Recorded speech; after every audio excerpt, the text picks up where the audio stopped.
Bueno, gracias por acompañarnos esta semana aquí en la iglesia Sunlight Miami, una iglesia para la comunidad. Gracias por unirse a nuestra misión de glorificar y exaltar el nombre de Jesús. Espero que esta palabra, que este sermón sea de bendición para su vida y le ayude más a conocer a Jesús, para así poderlo darlo a conocer y vivir una vida en sumisión a Él, como es nuestra visión. Y si esta sería su primera vez de escuchar de nosotros, espero que la palabra de Dios pueda abrirle su corazón, abrirle los ojos espirituales para que pueda depositar su fe y su confianza en Jesús. Es motivo de gozo para mí ver que hay diferentes personas sirviendo en diferentes ministerios y ese es el discipulado, es lo que vamos a comenzar en esta mañana, imitando a Jesús, ¿verdad? Una de las funciones que, de acuerdo a lo que nos dice Efesios capítulo 4, es que el Señor a su iglesia ha dado, dice la palabra, apóstoles, profetas, maestros, pastores, pero muchas personas piensan que el Señor ha dado eso a la iglesia para que la iglesia o para que los líderes o los pastores hagan el trabajo del ministerio, o sea, para que el pastor y los líderes sean los únicos que hagan el trabajo, pero cuando usted lee eso detalladamente, lo que dice el pasaje es que ha dado a todos esos oficios para equipar a los santos, para que los santos hagan el trabajo del ministerio. Por lo tanto, que llegue al punto de que cada uno de nosotros estemos administrando la gracia de Dios. Y eso toma tiempo, ¿verdad? Por eso podemos ver diferentes personas sirviendo en diferentes ministerios. Y para mí es un gozo, para mí es un éxito. Ese es el éxito en el ministerio, ver que otras personas se desarrollen en el ministerio. Y por eso es que vamos a hablar en esta mañana y comenzar en esta mañana la serie que hemos titulado Imitando a Jesús. La vamos a estar viendo de Mateo capítulo 4 y Mateo capítulo 28 del 16 al 20. Y usted puede hacer la pregunta, pero bueno, imitando a Jesús, es muy probable que en la mayor parte de las ocasiones, cuando usted escucha la palabra imitando a Jesús, inmediatamente lo que viene a su mente es, sí, imitando a Jesús, pero imitando el carácter de Jesús, imitando sus cualidades morales, su actitud, su comportamiento. Y no cabe duda que eso es parte de imitar a Jesús, pero muy pocas veces, si usted se percata, se habla de imitar a Jesús de la manera que Él hizo discípulos. Esa es la misión de Jesús. Si usted lee todos los evangelios como hemos visto hasta ahora, la misión de Jesús era hacer discípulos que hicieran discípulos. Porque Él sabía que solamente, aunque Él podía, ¿verdad? Él podía ver desde el momento que Él interrumpe en la historia y en el tiempo, hubiera podido terminar con todo, convencer a todas las personas necesarias que iban a creer en Él, de un momento a otro y ya hubiera terminado todo, pero Él no lo decidió de esa manera. Él decretó de que iba a utilizar personas para alcanzar personas. Y ese ha sido el llamado de la iglesia por todos los siglos. Y por eso nosotros queremos enfatizar, queremos comenzar a hablar en estas próximas 4 semanas de lo que es el corazón de la iglesia Sunlight Miami, que es que discípulos hagan discípulos. Porque ese es el llamado, esa es la voluntad, ese es el propósito de Dios para con cada uno de sus hijos, hacer discípulos. Así que vamos a comenzar en esta mañana viendo rapidito, solamente para introducir el tema, introducir la serie, vamos a definir, ¿verdad?, qué es un discípulo. Y vamos a definir qué es el discipulado, cuál es el medio que la iglesia Sunlight Miami se ha comprometido, o el medio con el cual nos hemos comprometido para llegar hacia esa meta, de hacer discípulos que hagan discípulos. Así que les voy a pedir que en reverencia a la palabra de Dios nos pongamos de pie y vamos a leer este pasaje que está en el versículo 19 y después vamos a pasar al 28 y leer del 16 al 20. Si usted tiene su Biblia, si no tiene, en todos los bancos hay una Biblia para que pueda seguir conmigo la palabra. Padre, te pedimos que tú bendigas tu palabra, ilumines a través de tu Espíritu, Señor, y que hoy podamos conocerte más, con más y más claridad, amarte, conocerte, exaltarte, y que tú redargullas a cada uno de nosotros que estás aquí, nos desafíes, salgamos con un deseo más grande de amarte y de hacer tu voluntad, Señor. Te damos gracias por el privilegio que nos das de ahora llevar a cabo esa misión de hacer discípulos. En el nombre de Jesús te lo pedimos todo. Amén y amén. Dice la palabra de Dios, yo voy a leer un poquito más atrás, que es en el versículo 18. Dice, mientras caminaba junto al mar de Galilea, Jesús vio a dos hermanos. Uno era Simón, llamado Pedro, y el otro Andrés. Estaban echando la red al lago, pues eran pescadores. El versículo 19 dice, vengan, síganme, les dijo Jesús, y los haré pescadores de hombres. Al instante dejaron las redes y los siguieron. Mateo 28, hacia el final del Evangelio, el versículo 16 al 20 dice, los 11 discípulos fueron a Galilea, a la montaña que Jesús les había indicado. Cuando lo vieron, lo adoraron.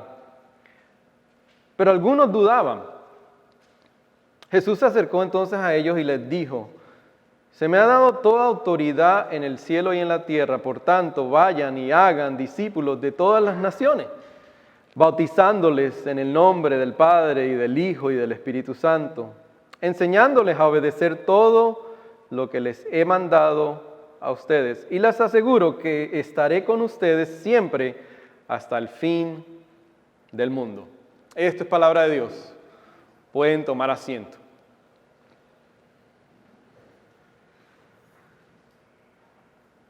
Una de las cosas que, si usted reflexiona, y es lo que yo he hecho por mucho tiempo, es que es muy fácil y nos gusta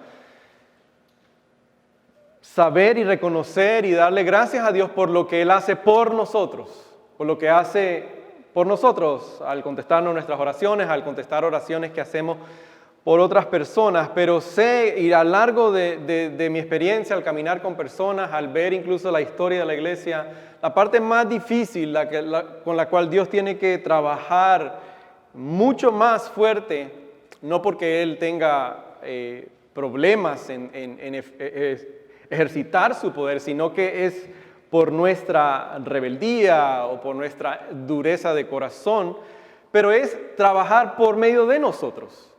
Es a la vez de que Él trabaja por nosotros, que nos bendice, que nos cuida, que nos protege, que nos provee, pero la parte que se nos hace más difícil, y vemos en la vida de los discípulos, y lo vemos en nuestra propia vida, es la parte de dejar que Dios trabaje a través de nosotros, o sea, que nos utilice a nosotros para llevar a cabo su misión.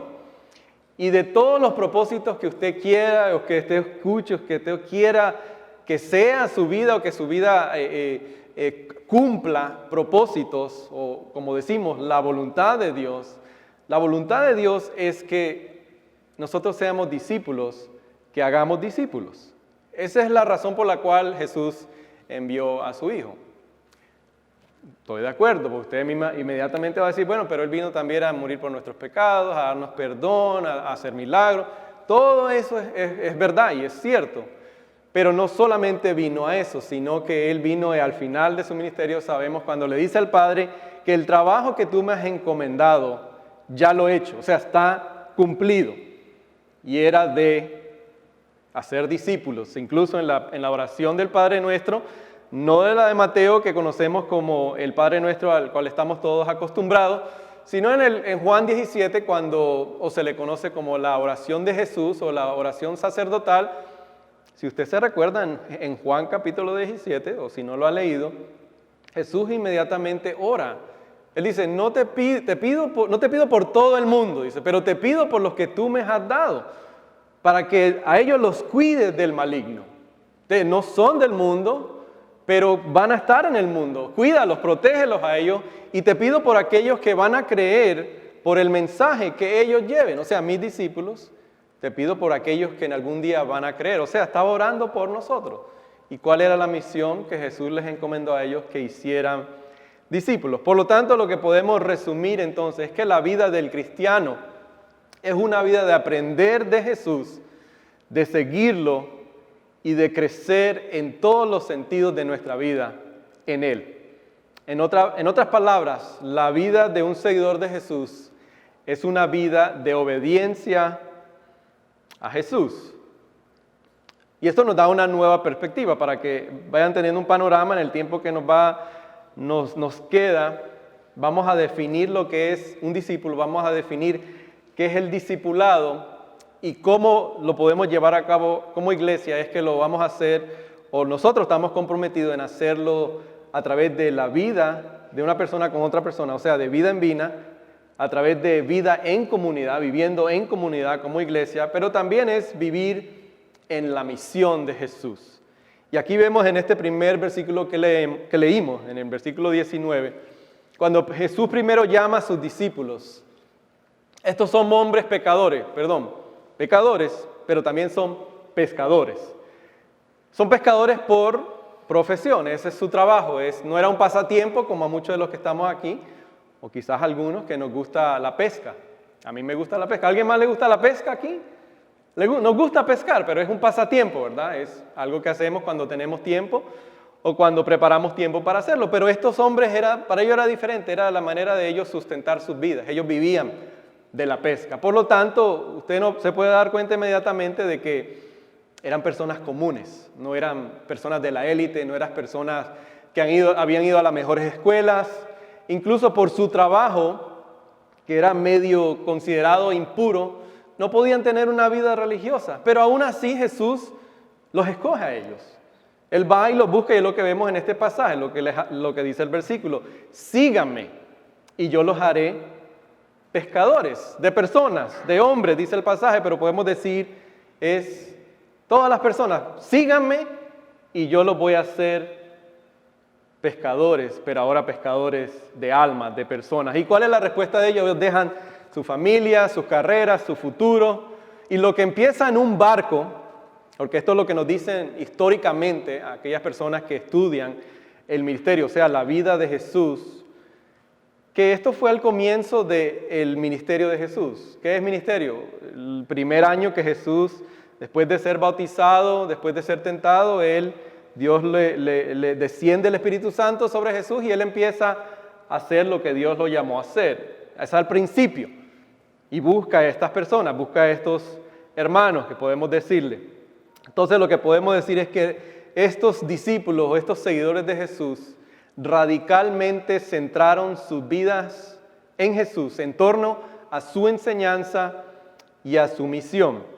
O sea, su vida, la vida de estos seguidores se volvió una vida que giraba alrededor de Jesús, de sus enseñanzas y la misión. Ahora, la pregunta que tenemos que hacer es, bueno, ¿cuál era la misión de Jesús?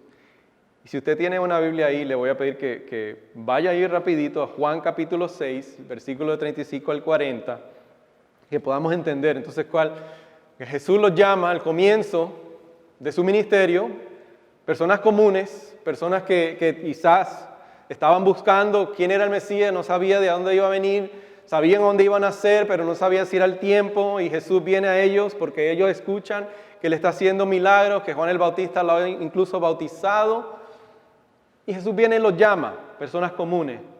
Pero mire lo que dice Juan, un evangelista también, sabemos que fue uno de los seguidores de Jesús, quizás uno de sus mejores amigos, porque dice él mismo que él es uno de los discípulos que Jesús amaba. Y él nos registra lo que Jesús le enseñó a él. En el versículo 35 dice: yo soy el pan de vida, declaró Jesús. El que viene a mí nunca pasará hambre, y el que en mí cree nunca más volverá a tener sed. Ahora, déjenme desviarme un poquito de este pasaje, porque este pasaje no es el cual vamos a estar predicando, pero quiero hacer una pausa, porque es importante no desarrollarlo completo, pero ver, porque ahí dice que el que cree en mí nunca más va a pasar hambre y nunca más va a tener sed. Y aquí hay dos implicaciones. Primero que todo, física, ¿verdad? Física porque Dios se preocupa por el sediento, por el hambriento. El corazón de Dios está para el necesitado, para el hambriento, para el sediento, para el que tiene sed. Pero sabemos que hay seguidores de Jesús que han pasado hambre y han pasado sed. Por ejemplo, ahora mismo en Haití hay 17 misioneros, si no me equivoco, 17 misioneros que fueron atrapados por los pandilleros en Haití. ¿Por qué? porque ellos estaban haciendo la misión de Jesús en Haití, que es ayudando a ese pueblo que está en necesidad por el terremoto que hubo, proveyéndole medios de salud, medios de agua potable. Y por esa razón es muy posible que hoy mismo están pasando hambre y están pasando sed. Pero el pasaje no solamente tiene implicaciones físicas, sino que tiene implicaciones espirituales, que es lo que también Jesús está diciendo, que el que viene a mí nunca más va a tener hambre y nunca más va a tener sed, porque el pan, universalmente el pan es algo común para todo el mundo, tiene que ver con una necesidad espiritual, un hambre que uno tiene espiritual y sed. Y él dice, el que viene a mí, como cada uno de nosotros que somos seres humanos, que nacemos con un vacío en nuestro corazón, que tratamos durante toda nuestra vida saciarlo con cosas temporales, con cosas pasajeras, todo, no importa si usted dice que es mentira, no, todos hemos nacido con ese vacío en nuestro corazón que solamente Dios lo puede llenar. Que el momento que usted lo llena, nosotros hemos dicho que es como un mendigo, ¿verdad? Un mendigo que ha encontrado pan y quiere demostrarle a otros a dónde está el pan.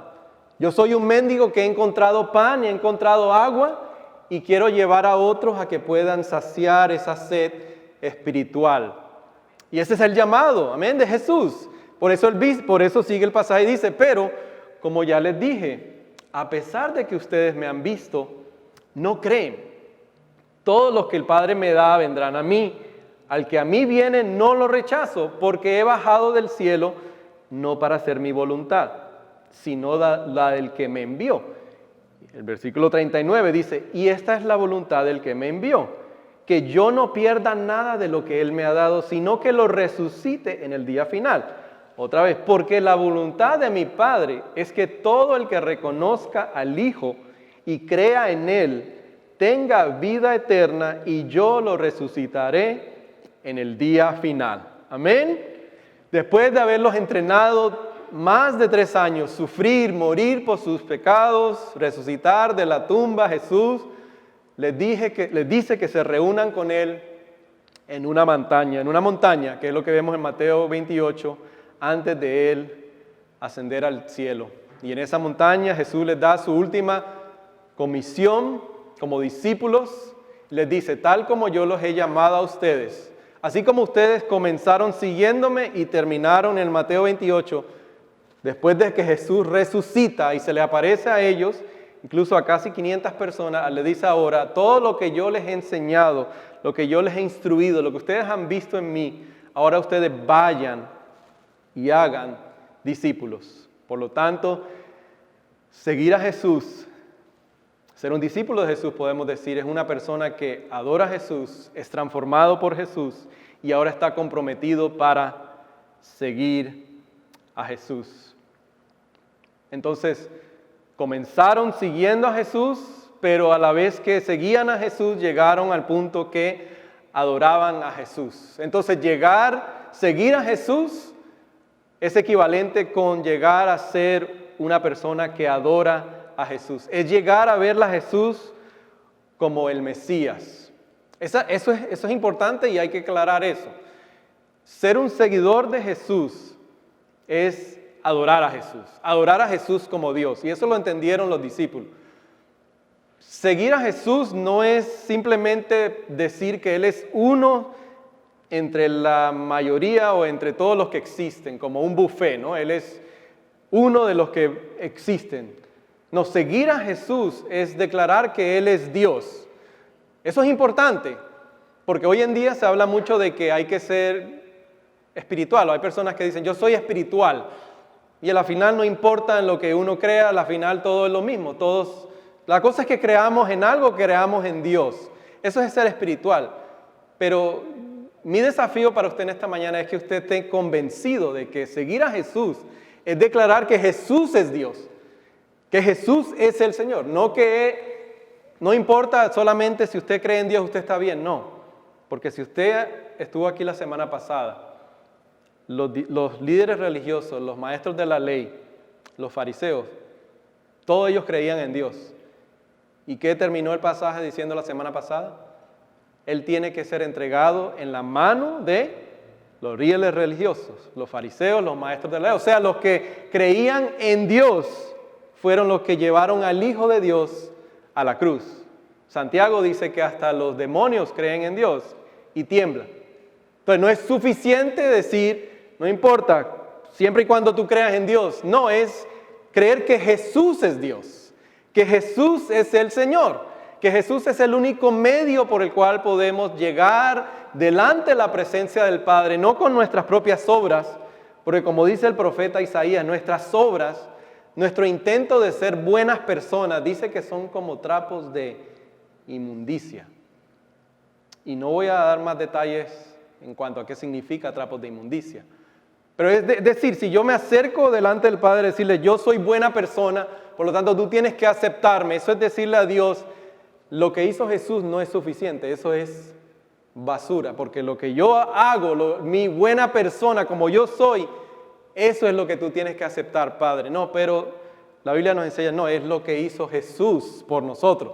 Es lo único que nos puede aceptar, llegar delante del Padre, decirle al Padre, Padre, solamente puedo yo entrar a tu presencia por lo que hizo Jesús. Por lo tanto, ser un seguidor de Jesús es una persona que adora a Jesús a la medida que seguimos a Jesús y lo adoramos. Vamos a volver otra vez a ese pasaje del 28 y el 16 y 17, creo que está ahí arriba, ahí está, para ver, porque ahí es cuando Jesús los llama, voy a ser los pescadores de hombres, los lleva, Jesús resucita, este es el tercer año, ya ellos han experimentado a Jesús, pero mira ahora lo que les dice. Los 11 discípulos fueron a Galilea, a la montaña que Jesús les había indicado. ¿De acuerdo a lo que dije? Ser un seguidor de Jesús es una persona que con incrementación progresivamente adora a Jesús. Mira lo que dice el 17. Cuando lo vieron, lo adoraron. Comenzaron como seguidores, Él los iba a hacer pescadores de hombres, pero terminan adorándolo. Por eso es importante que Jesús es Dios. Pero mire lo que dice la otra parte del versículo, lo que dice Mateo. Pero algunos todavía dudaban.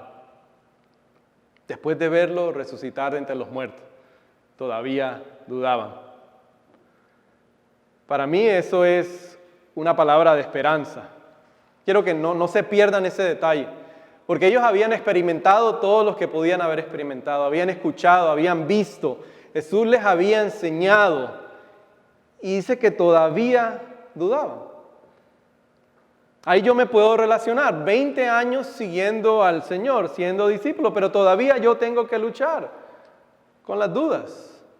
Tengo que luchar cuando recibo noticias de hermanos dentro de la iglesia que están teniendo dificultades en sus matrimonios, dificultades con sus hijos, dificultades en su trabajo. No es que yo no dude que Dios existe, sino que le pregunto al Señor, Señor, ¿qué es lo que estás tratando de hacer a través de esta persona? No sé si yo seré la única persona aquí, pero eso nos debe dar esperanza de que ellos también dudaban. Esto es buena noticia para usted y para mí, pero ¿qué es lo que nos deja ver entonces? Es que igual para los discípulos, pero que para nosotros, es que el seguir a Jesús también entonces es un proceso, como vimos la semana pasada, de ver a Jesús cada vez más con claridad y con claridad.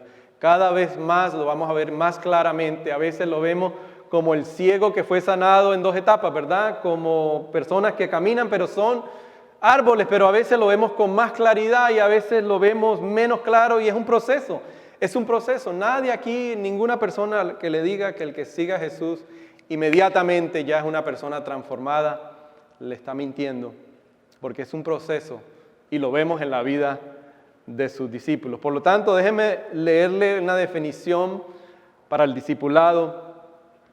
Es que es un proceso continuo de someter toda nuestra vida a Jesús y verlo saturar nuestra vida y el mundo con su presencia.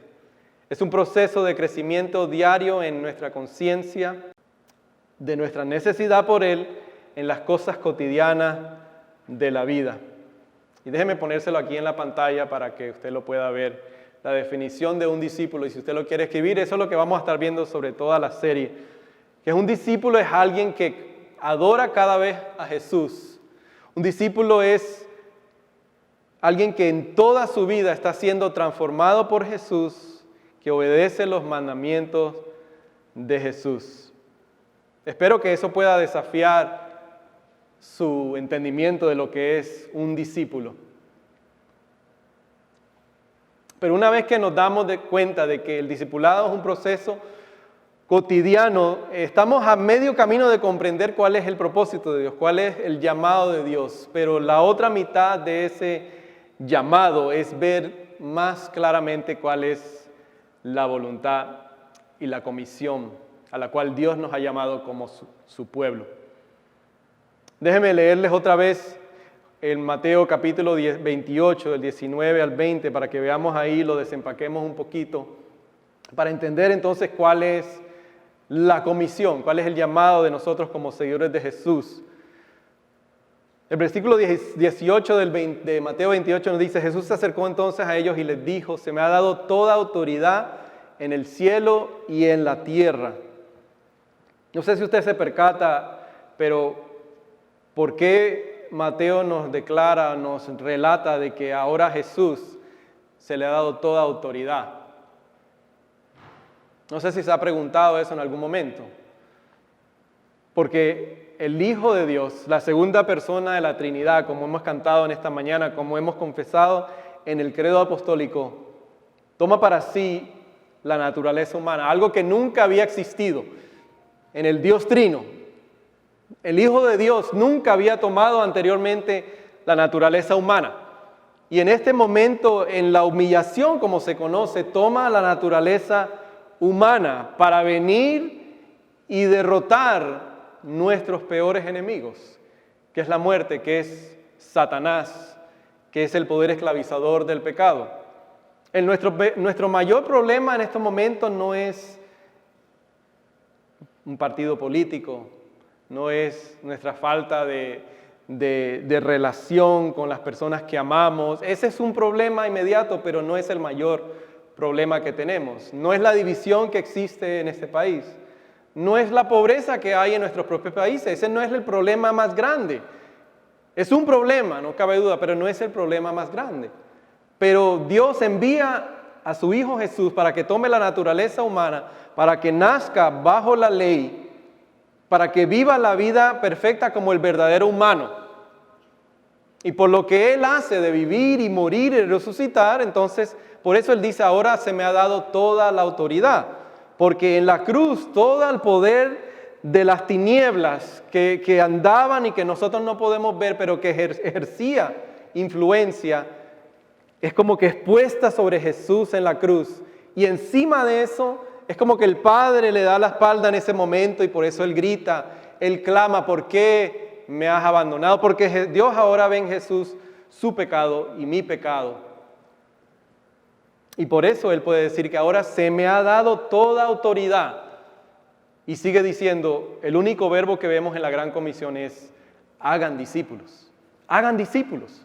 Todo lo que yo les he enseñado, todo lo que ustedes me escucharon hablar, cuando nos sentábamos y hablábamos desde los profetas, desde la ley, desde Moisés, desde los salmos, los proverbios, todo lo que yo les enseñé, dice: ahora vayan, hagan discípulos de todas las naciones. Dice: bautícenlos. ¿Qué significa bautizarlos? Que los incorpórelos. Denles una nueva identidad. Cuando ellos son incorporados, reciben una nueva identidad. Tienen un Padre. Viven a través del Espíritu, la presencia del Espíritu. Enséñeles a obedecer todo lo que les he mandado a ustedes y les aseguro que estaré con ustedes hasta el fin del mundo. Por lo tanto, ¿qué significa entonces para nosotros? Es igual que el hombre endemoniado, ¿verdad? ¿Se acuerdan cuando hablamos del milagro del hombre endemoniado? Cuando termina vestido y en su sano juicio y a los pies del Maestro, ¿qué es lo que le dice Jesús? Dice: ahora ve a tu familia, ve a aquellos que están cerca de ti, a los que son cercanos de ti, y dile que el Señor ha tenido compasión contigo. Dile que el Señor ha tenido misericordia contigo. No sé si usted se ha percatado, pero la metáfora del endemoniado es una metáfora para todos de nosotros, que vivíamos alejados de Dios, vivíamos de espalda a Dios, bajo la influencia del maligno, y cuando Él nos rescata, nos da ojos, oídos para escuchar, ahora nos dice lo mismo, como el endemoniado. Ahora vayan y hagan discípulos. Vayan y enséñenles todo lo que yo les he enseñado a otros para que ellos también puedan ser hacedores de discípulos. Y esa es la comisión. Entonces lo que vamos a ver en el tiempo que nos queda ya, rapidito, es para poder hacer esto como iglesia, en lo que estamos nosotros comprometidos es someternos y obedecer la palabra de Dios en 3 entornos clave, que es hacerlos en vida en comunidad y vida en misión. Vida en vida, ¿qué significa hacerlo de vida en vida?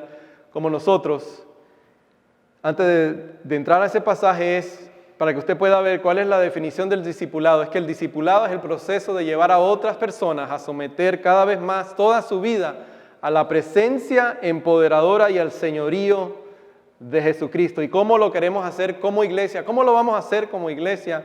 Es de vida en vida. No porque nosotros lo hayamos inventado, no porque sea una estrategia diferente, sino que es lo que hizo el Maestro. Es lo que hizo Jesús. Jesús vivió con sus discípulos. No sé si usted piense por un momento, hágase un retrato de una cebolla. La cebolla cuando se pela, y usted me puede corregir si estoy equivocado, tiene que pelar las diferentes capas, ¿verdad?, que tiene una cebolla. Y eso es lo que tenía que hacer Jesús con sus discípulos, y lo mismo tiene que hacer con nosotros. Por eso Él vivió con ellos. Él no solamente le dijo, mira, vengan aquí a una clase o vengan a la sinagoga y yo les voy a enseñar, les voy a dar una clase. No, Él se involucró en sus vidas, Él vivió con ellos. ¿Y por qué la ilustración de la cebolla? Porque tanto los discípulos como nosotros hemos escondido, hemos disfrazado heridas en nuestra vida del pasado, de abuso, de fraude, de abandono, que lo hemos cubierto, lo hemos guardado ahí.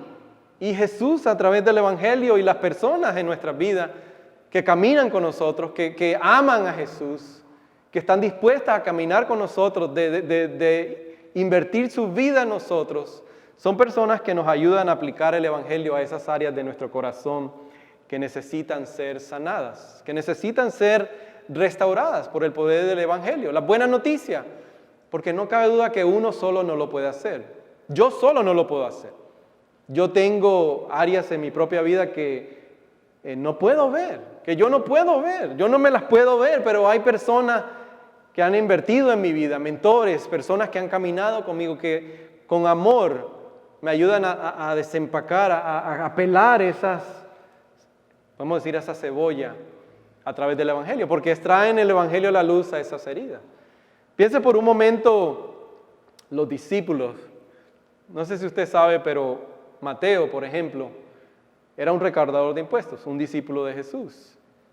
Pero Mateo podemos decir que era el que trabajaba para el enemigo, para Roma. Era el que recaudaba los impuestos a su propio pueblo. Y encima de eso, él trataba de imponerle un poco más para ponerse un poquito en su bolsillo. Y tenemos a Simón. Simón era un celote, lo que podemos decir es un sicario, en algunos de nuestros países se le llama. Era uno que se había involucrado con personas que querían destronar a Roma como gobierno, pero ellos no lo querían hacer a través de la paz, lo querían hacer a través de la violencia. Querían matar.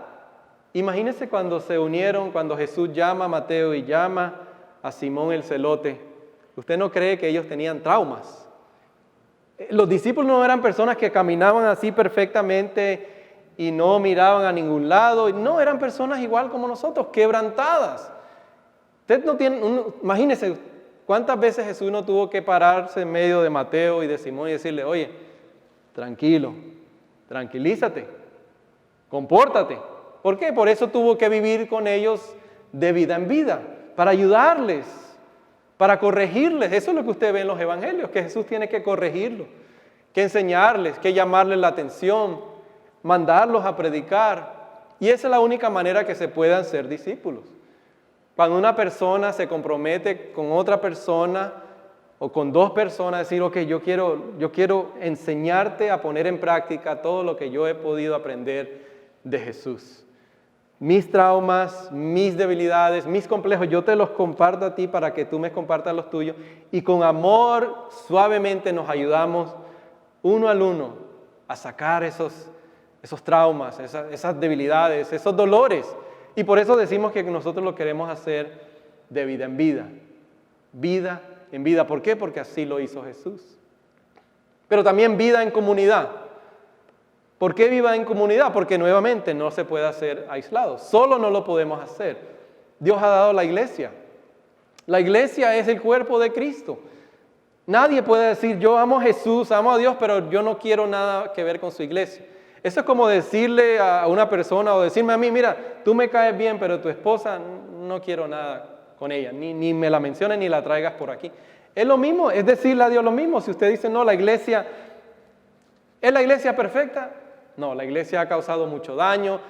Hemos tenido malas experiencias con la iglesia, pero no podemos generalizar. Porque nosotros no hacemos eso con ninguna otra área de nuestra vida. Nosotros generalizamos cuando tenemos una experiencia mala con algo. Nadie aquí que haya tenido un problema con un trabajo va a decir, no, ya no voy a trabajar más nunca porque todos los trabajos son igual. Es mentira, no lo hacemos. Igual con la iglesia no se puede hacer. ¿Hay iglesias que han dañado? Sí, hay iglesias que hacen mucho daño, por supuesto. Pero la iglesia es el cuerpo de Cristo.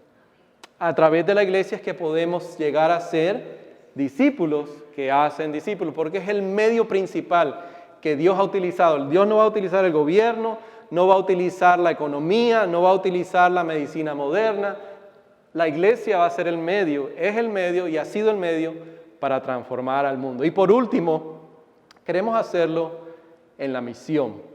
¿Qué significa eso? Como dice Jesús, no le dice a los discípulos, vengan a una clase, déjenme instruirles, solamente déjenme transmitirles información. No, Él dice, vengan, síganme, y mientras vamos en la misión, yo los voy a hacer pescadores de hombres. Por lo tanto, a la medida que ellos iban, aprendiendo, fallando, cometiendo errores, Jesús les explicaba y les enseñaba, mira, por eso es que tenemos que hacer esto, por eso es que no debemos de hacer lo otro, por eso es que debemos de amar a nuestros enemigos, por eso es que debemos de amar y dar sin esperar nada a cambio, por eso es que nosotros decimos que lo queremos hacer en misión.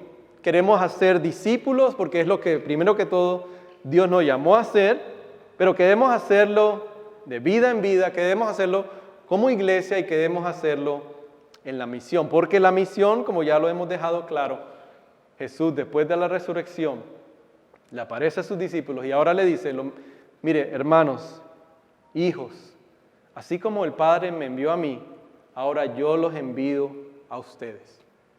Usted sabe que eso nunca lo vamos a lograr como iglesia 1 hora, 2 horas a la semana aquí el domingo.